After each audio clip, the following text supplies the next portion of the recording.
اپنے والدین کے ساتھ احسان والا نیکی والا رویہ اختیار کرو۔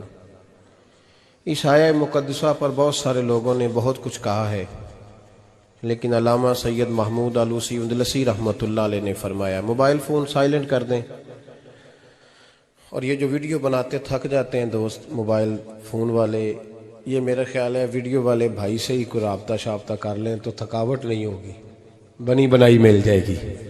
تصویریں اتنا زیادہ ضروری نہیں جتنی ہم نے ضرورت بنا لی ہے، بس ٹھیک ہے ضرورت کے تحت ٹھیک ہے، اتنا زیادہ اس پہ فوکس نہ کریں ورنہ اصل کام رہ جاتا ہے۔ ہم نے تو دل میں سجا رکھی ہے تصویر یار، بس ذرا گردن جھکائی دیکھ لی، تو اس لیے اتنا زیادہ اس کو ضروری نہ بنائیں، حد ہی ہو گئی ہے تصویروں والی۔ میں تو گزارش کرتا رہتا ہوں کہ اشتہار بھی بغیر فوٹو کے چھپے تو زیادہ اچھا لگتا ہے، اور میری یہ بھی رائے رہتی ہے کہ تھوڑا نام لکھا جائے، محمد اجمل قادری سے بھی لوگوں کو پتہ چل ہی جائے گا کون صاحب آ رہے ہیں۔ ہمارے اشتہار پہ کچھ ایسے القابات لکھے ہوتے ہیں جن کا عام آدمی کو ترجمہ بھی نہیں آتا ہوتا، تو ایسی چیزیں پرنٹ کرنے کی کیا ضرورت ہے؟ تھوڑے القابات کے ساتھ سادہ کام کریں، سادگی میں ہمیشہ حسن ہوتا ہے، اور جو سادگی ہوتی ہے وہ ملاوٹ سے پاک ہوتی ہے۔ اللہ تعالیٰ آپ کو بہترین، بس بیٹھ جائیں اپنی جگہ پہ بھائی، تشریف رکھیں سارے سنگی، اور میری طرف توجہ کریں۔ بچہ کوئی اٹھے تو اسے پیار سے بٹھا دیں، میں ذرا ٹھنڈی ٹھنڈی تقریر کرنے والا ہوں، تو چلو اثر کرے نہ کرے سن تو لے میری فریاد، نہیں ہے داد کا طالب یہ بندہ آزاد، اور سبحان اللہ بھی صرف آپ نے اللہ کی رضا کے لیے کہنی ہے، یہ بھی یاد رکھیں۔ کبھی کسی مولوی نعت خواں اور کسی کی توجہ کر کے سبحان اللہ نہ کہیں، ورنہ آپ کو ثواب نہیں ہوگا، صرف اللہ کی رضا کے لیے۔ اور میرے لیے یہ بھی کافی ہے کہ آپ چپ کر کے بھی سنیں تو مجھے اس کا بھی بڑا فائدہ ہے، سننا بہرحال آپ کے لیے بہتر ہے، اس پہ ضرور سنیں۔ میں چھوٹا آدمی ہوں لیکن کچھ باتوں سے بڑا پریشان ہو جاتا ہوں۔ جب لوگ کہتے ہیں نا جس کا ایمان ہے وہ پڑھے، تو جو بیچارہ ٹینشن میں بیٹھا ہے، سوچ کہیں اور چلی گئی ہے، وہ بے ایمان تو نہیں نا؟ تو کیوں اس قسم کے جملے ہم بولتے ہیں جن کی شریعت ہی ہمیں گنجائش نہیں دیتی، اجازت نہیں دیتی کہ جس کا ایمان ہے وہ ہاتھ کھڑا کر لے؟ تو جس نے تازہ بائی پاس کرایا دل کا، وہ ہاتھ کھڑا کرے گا تو مر جائے گا بیچارہ، اس کو حکم ہے کہ وہ نیچے رکھے۔ یہ جذبہ ہے، ضرور ہونا چاہیے، ہاتھ کھڑے دیے ہی اللہ رسول نے اپنے لیے ہیں تو ہونا ضرور چاہیے، لیکن اس کو اتنا فرض نہیں سمجھنا چاہیے۔ ماحول میں بہت زیادہ، اور ایک اور بڑا ایشو ہے ہماری محفلوں میں، وہ نوٹ پھینکنے کا ہے۔ کیا ضرورت ہے؟ نذرانے کا یہ سٹائل نہیں، نہ یہ کام کریں۔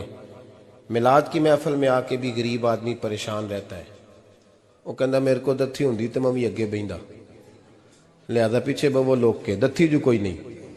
اس لیے میلاد کی محفلوں میں بھی جو 50,000 روپیہ دیتا ہے اس کی صدارت ہوتی ہے، اس کا کوئی مطلب نہیں۔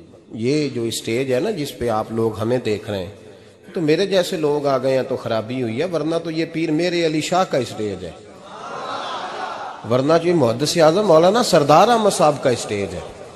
اس پہ تو جو جس کا دل آتا ہے وہ کہتا جا رہا ہے، کوئی پتہ ہی نہیں کوئی کیا بول رہا ہے اور کون کس کا کلام پڑھ رہا ہے، کوئی اس نے تحقیق نہیں کرائی کہ یہ پڑھنے والا تھا بھی کہ نہیں، کوئی پتہ ہی نہیں۔ بڑے بڑے شعراء، مولانا حسن رضا صاحب جیسے لوگ نعت لکھتے تھے تو پہلے چیک کراتے تھے کہ ٹھیک ہے کہ نہیں، اب پتہ ہی کوئی نہیں۔ یہ بڑا سنجیدہ اسٹیج ہے، یہ میاں شیر محمد شرک پوری کا اسٹیج ہے، یہ حضرت امیر ملت کا اسٹیج ہے میرے بھائی، یہ علامہ کاظمی کا اسٹیج ہے، اور یہ میرے اعلیٰ حضرت فاضل بریلوی کے ماننے والوں کا اسٹیج ہے۔ اس میں کوئی ایسی حرکت نہ کریں، اور کبھی بھی محفل کو کمرشل نہ بنائے۔ زندگی میں یاد رکھ لیں اللہ رسول کی بارگاہ میں بھی جانا ہے۔ لوگ آ کے شکوہ کرتے ہیں فلانا مولوی پیسے مانگتا ہے، تو میں نے کہا وہ اس لیے مانگتا ہے کہ آپ دیتے ہیں، آپ مارکیٹ بند کر دیں تو بندے سارے صحیح ہو جائیں گے۔ یہ مانگنے والے کی غلطی نہیں، یہ ریٹ لگانے والوں کی غلطی ہے۔ جو چیز مارکیٹ میں بکے نہ وہ بننی بند ہو جاتی ہے۔ تو کیوں آپ لوگوں نے ایسے لوگ پرموٹ کیے جنہوں نے نعت بیچی 10,000 کی، تلاوت بیچی 10,000 کی، معاذ اللہ تقریر بیچی، کیوں ایسے لوگ پرموٹ کیے؟ کرو مدح اہل دول رضا، پڑے اس بلا میں میری بلا، میں گدا ہوں اپنے کریم کا، اور میرا دین پارا ہے نہ نہیں۔ اور یہ یاد رکھ لو زندگی میں، اس کی کو تھوڑی اور کم کر دیں جی، اللہ آپ کو جزا دے، برکت دے۔ یہ بھی یاد رکھ لیں کہ گردن کو جھکا دیتا ہے خیرات کا پتھر، جہاں میں مانگنے والوں کے سر کبھی اونچے نہیں ہوتے، سر اسی کا اونچا ہوتا ہے جو دینے کا عادی ہوتا ہے۔ جو کشکول طلب دراز کر کے رکھتے ہیں ان کے بھی کبھی سر اونچے ہوئے ہیں۔ وہ کسی نے کہا تھا، مجھے بعض لوگ فون کرتے ہیں، کہتے ہیں صاحب آپ کا ریٹ، تو میں کہتا ہوں تہاڈے کو دیتا ہی نہیں جانا، تو کیوں آپ ایسی بات کرتے ہو بھائی، ہم بڑے قیمتی لوگ ہیں، کیوں ہمارا آپ ریٹ لگاتے ہو؟ یہ شعر سن لیں، یہ شعر آپ کو فائدہ دے گا، اگر یاد ہو گیا تو بڑا نفع دے گا۔ یہ آرزو کرم اور میں آپ سے کروں، یہ آرزو کرم اور میں آپ سے کروں، یہ بھیک اس کو دیجئے جس کا خدا نہ ہو۔ تو جس کو بے حساب مل رہا ہو اس کو کیا ضرورت ہے ہاتھ پھیلانے کی؟ یہ بھیک اس کو دیجئے جس کا، ایک طرف نعرہ لگتا ہے کون دیتا ہے دینے کو، دوجے پاس آندے نے دیا جے 20,000، اور ظالمہ ان پہ آندہ سے نبی پاک کو لینے نے۔ نذرانہ کوئی تحفہ دے تو لینا سنت ہے، لیکن یہ جو سٹائل ہے نا کہ طے کرنا، اور پہلے ماڑے بندے دی پہنچتے محفل بھی کوئی نہیں رہ گئی، وہ بھی آندہ کمیٹی نکلے گی تو جلسہ کران گے، ایڈا مہنگا جلسہ، اس کی پہنچ میں تو محفل بھی کوئی نہیں، غریب آدمی تو اب ترس گیا ہے نعت سننے کو بھی، اس لیے کہ اس کا بھی ریٹ ہے۔ باز آئیں اس چیز سے۔ ہمارا اعلیٰ حضرت فاضل بریلوی رحمت اللہ علیہ تیل لینے چلے گئے دکان پہ، دکاندار کو بوتل دی تیل والی، بھر کے دے دو، اس نے بھر کے دی تو اعلیٰ حضرت نے فرمایا کتنے پیسے؟ اس نے کہا جی ویسے تو 5 آنے کی ہے، آپ ہمارے عالم دین ہیں، آپ 3 آنے دے دیں۔ اعلیٰ حضرت نے پورے 5 دیے، فرمایا تو پورے رکھ، میں احمد رضا ہوں، میں اپنا علم 2 آنے کا نہیں بیچا کرتا، تو نے میرا 2 آنے ریٹ لگایا، آپ عالم میں تو 2 چھوڑ دیں۔ اس لیے سنجیدگی پیدا کریں یار، کوئی ضروری نہیں، کوئی سنتا ہے تو ٹھیک ہے، نہیں سنتا تب بھی ٹھیک ہے، جن کی پڑھ رہے ہو وہ تو سن رہے ہیں کہ نہیں، یہ کافی نہیں کہ جن کی پڑھ رہے ہو وہ سن رہے ہیں۔ اس لیے مہربانی فرمائیں، اس ماحول کو خاصا سنجیدہ کریں، اس پر خاص محنت کریں۔ اس لیے نہیں کہہ رہا بنانے کے لیے، مسجد میں بیٹھا ہوں باوضو ہوں، میرا دل نہیں مانتا جب میں اسٹیج پہ آؤں تو کوئی بندہ نعرہ لگائے، کیوں بھائی؟ کوئی ضروری ہے؟ بوڑھا آدمی بیچارہ بیمار بیٹھا ہے اور عشاء کا وقت کا وہ آیا ہوا ہے، اور نبی پاک صلی اللہ علیہ وسلم نے فرمایا سفید بالوں کی عزت اسی طرح ہے جس طرح تم نے اپنے اللہ کی عزت کی ہے۔ یہ بخاری مسلم کی حدیث ہے۔ فٹافٹ کھڑے ہو جاؤ جی پیر صاحب آگے تھے، پیر صاحب ٹائم نہ لاؤندے ہاں، کیوں یہ کام کرتے ہیں؟ کچھ بھی نہیں ہوتا، جو عزت کرتا ہے اس کا پتہ ہوتا ہے دل سے کر رہا ہے، بیٹھے رہنے دے لوگوں کو، کوئی فرق نہیں۔ یہ بڑی خوبصورتی پیدا کریں، آپ ماحول کو صحیح کریں، آپ کے جلسے کئی گنا زیادہ بڑے ہو جائیں گے انشاءاللہ تعالی۔ اور میری آخری گزارش، تمہیدی بات کر رہا ہوں، وہ یہ ہے کہ محفلوں کی ترتیب لگائیں۔ جو قاری صاحب نے عشاء کے فوراً بعد تلاوت کی انہوں نے بھی قرآن ہی پڑھا تھا، وہ بے قاعدہ کیوں تھی؟ پھر جو دوبارہ 1.5 گھنٹے کے بعد باقاعدہ شروع ہو گئی تو وہ قرآن پاک نہیں تھا؟ کہتے ہیں ان باقاعدہ شروع ہونے لگی ہے، کیا مطلب ہے اس کا؟ باقاعدہ محفل عشاء کے بعد شروع کریں، ٹائم دیں، نعت خواں کو وقت دیں، اور دعا کا ٹائم لکھیں۔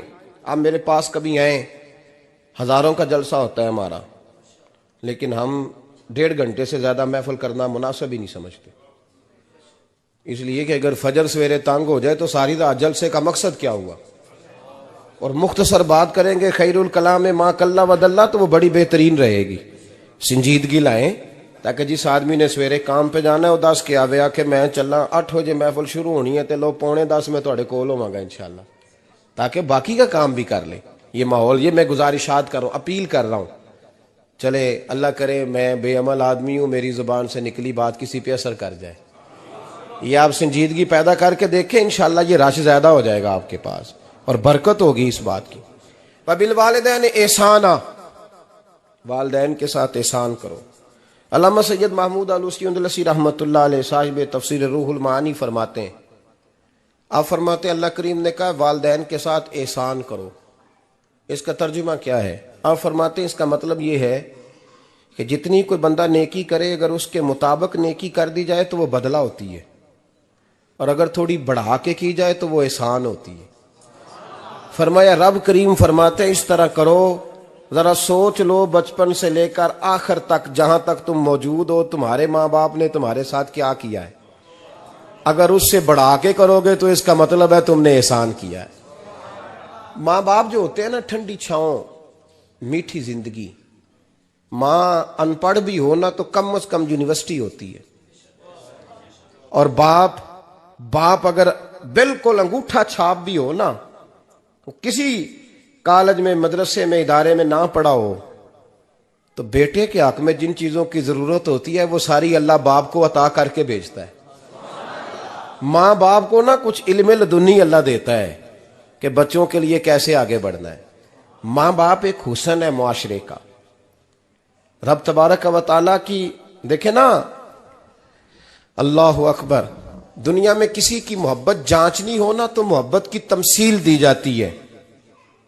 وَتِلْكَ الْأَمْثَالُ نَضْرِبُهَا لِلنَّاسِ، اللہ لوگوں کے سمجھنے کے لیے مثالیں بیان فرماتا ہے۔ اللہ تبارک و تعالیٰ نے جب اپنا آپ سمجھانا چاہا نا، توجہ ہے میری بات پر، جب مالک نے اپنا آپ سمجھانا چاہا تو میرے رب نے ماں باپ کی مثال بیان فرمائی۔ رب ارحمہما کما ربیانی صغیرا، یا اللہ ان دونوں پہ رحم فرما۔ اور یہ لفظ رب یہاں دو معنی میں آیا ہے، علماء بیٹھے۔ رب کا معنی ہوتا ہے تدریجن پالنا، کہ یا اللہ ان دونوں پہ رحم فرما جنہوں نے مجھے رب بن کے پالا۔ یعنی مطلب کیا، یہاں ربوبیت کا معنی پالنے کے معنی میں، تدریجن پالنا۔ میرے نبی پاک صلی اللہ علیہ وسلم نے فرمایا اللہ تم سے 70 ماؤں سے زیادہ محبت فرماتا ہے۔ یہ امام سیوطی نے در منصور میں روایت لکھی ہے۔ اچھا بھائی، اللہ نے بھی مثال ماں کی بیان فرمائی، فرمایا گھر جا کے اپنی اماں کو دیکھ لو، اماں تم سے کتنا پیار کرتی، بس اس پیار کو تولنا شروع کر تو 70 ماؤں سے بھی زیادہ رب تم سے محبت فرمانے والا ہے۔ ماں کے سینے میں نا، دیکھیں نا، ایک بچی ہوتی ہے BA، وہ اس نے کر لیا، اس کی اماں روز کہتی ہے بیٹے سویرے اٹھا کر۔ ساس کے پاس جائے گی تو وہ کہے گی کہ اس کی اماں نے سویرے اٹھنا سکھایا ہی نہیں، اور بیٹی کہتی ہے اماں جدو جاواں گی ویکھی جائے گی۔ اچھا اس کی شادی ہو گئی، اس کی ساس نے آہستہ آہستہ شکوے شروع کر دیے، خامن سے کہنے لگی تو اس کو اٹھاتا ہی نہیں سویرے۔ وہ بھی کہتا ہے کمرے میں جا کے اماں شکوہ کرتی ہے تو اٹھتی نہیں، اور بچی لاڈلی تھی، وہ نہیں تھی اٹھتی ٹائم پہ۔ زندگی کے 22 سال 23 سال وہ سویرے نہیں اٹھی، وقت پہ نہیں اٹھی، مثال دے رہا ہوں۔ پھر اسی بیٹی کو اللہ نے ایک بیٹا عطا کر دیا۔ صبح 100 آواز اس کی اماں دیتی تھی پر اس کی آنکھ نہیں کھلتی تھی، لیکن اسی بیٹی کا بیٹا سحری کے وقت ہلکا سا روتا ہے، ساری دنیا سوئی ہے پر اماں اس کی فٹافٹ جاگتی ہے، فٹافٹ جاگتی ہے۔ ایک آدمی تھا تو اس کی بیوی انتقال کر گئی، اس نے طلاق دے دی۔ 10-11 سال کا اس کا بیٹا تھا، اس نے دوسری شادی کر لی۔ ایک دن اپنے بیٹے سے کہنے لگا بیٹے وہ سگی اماں ٹھیک تھی یا یہ والی ٹھیک ہے؟ تو بیٹا کہنے لگا ابا جی یہ ٹھیک ہے، وہ سگی امی جھوٹ بڑے بولتی تھی، سگی امی جھوٹ بڑے بولتی تھی، جھوٹی تھی، یہ سچی ہے۔ اس نے کہا بیوقوف تیری ماں جھوٹی تھی؟ اس نے کہا ابا بڑی۔ کہا کس طرح؟ کہنے لگا ابا جی میں نا کبھی، آپ کو پتا میں شرارتی ہوں، کبھی میں شرارت کرتا تھا نا، کوئی برتن توڑ دیتا تھا تو میری سگی اماں مجھے تھپڑ مار کے باہر نکالتی تھی، کہتی تھی میں تالا لگاؤں گی باورچی خانے کو، تجھے ساری رات روٹی نہیں دینی، تو آج بھوکا ہی رہے گا، بالکل نہیں دینا، ساری رات نہیں دینا۔ بڑے دعوے کرتی تھی، قسمیں اٹھاتی تھی، پر بڑی جھوٹی تھی۔